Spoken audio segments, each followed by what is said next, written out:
The fourth and last, but not least, pillar in going from beginner to intermediate, along the beginner to intermediate footpath, is physical escalation.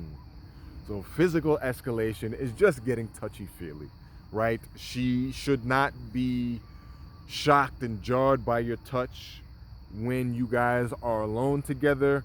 She should feel like it's a natural extension, a natural part of who you are, of what you do as a man, how you feel, the experience overall in and of itself. So you got to get used to touching her, and she's got to get used to you touching her, right?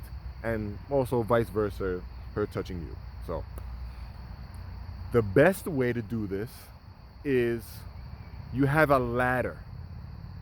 Certain physical escalation moves that you go to that allow you to execute, right? Because to kind of think of something, maybe it's good to touch here or touch there or grab, like it can be confusing. So we use a simple physical escalation ladder. The one that I learned that I find pretty good is high five or hand clasp. So it's not like a handshake, like you're giving a regular guy a handshake, like a hand clasp, like hand in hand, right?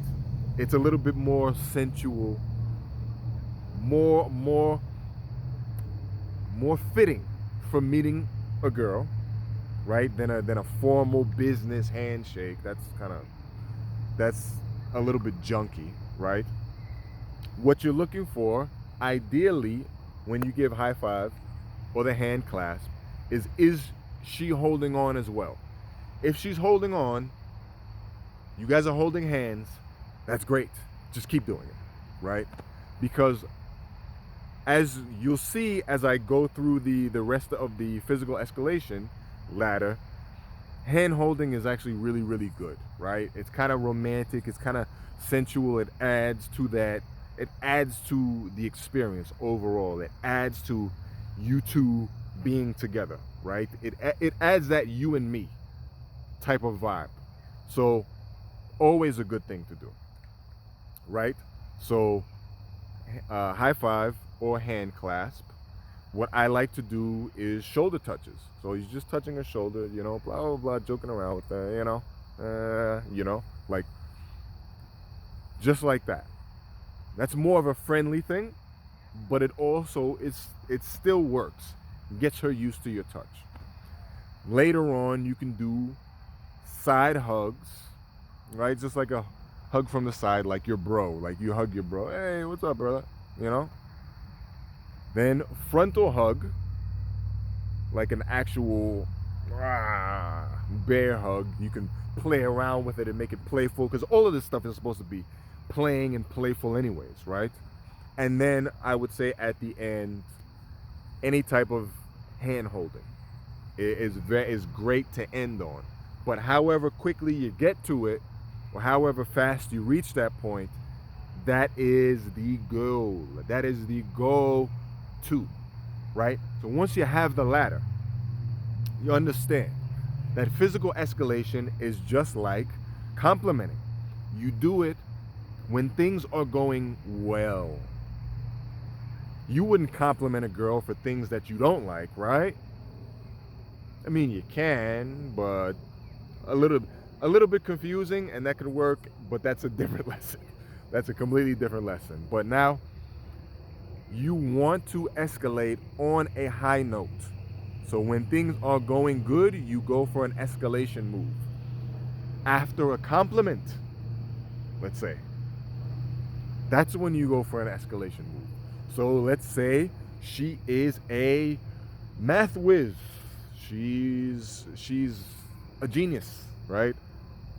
Then you tell her how much you like that. High five. Or she likes to go to the gym, likes to take care of herself. You tell her how much you like that. Right? A pat on the shoulder or a shoulder touch.